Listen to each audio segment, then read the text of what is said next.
L'excavation est généralement une tranchée creusée dans la terre, pas plus large de 4,6 mètres ou 15 pieds.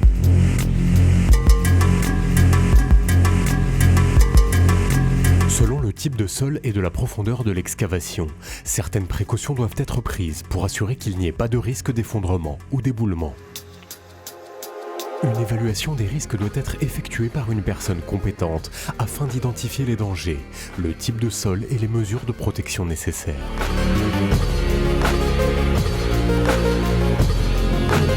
Les parois peuvent aussi être inclinées, ce qui signifie que les murs de l'excavation possèdent assez d'angles de repos pour éviter l'éboulement. Des barrières appropriées doivent être placées autour de l'excavation. Le type et l'emplacement des barrières doivent également prendre en considération la proximité d'équipements mobiles pour veiller à ce qu'ils ne viennent pas trop près de l'excavation.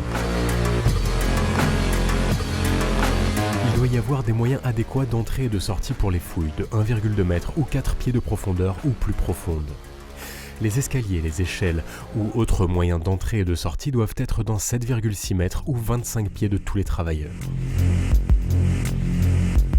Les fouilles doivent être effectuées par une personne compétente au début de chaque quart de travail et après les tempêtes de pluie ou d'autres événements tels qu'une intrusion d'eau ou tout événement qui aurait pu changer les conditions dans l'excavation.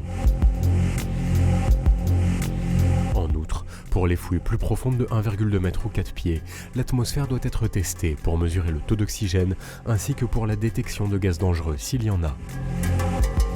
Important. Une autorisation est requise avant de commencer les travaux d'excavation. Des barrières appropriées et des signes d'alerte doivent permettre de restreindre l'accès et protéger les autres de l'excavation. Pénétrer dans une excavation seulement après que les contrôles appropriés soient en place, y compris les barrières, l'étayage ou le blindage, et l'entrée et la sortie appropriées.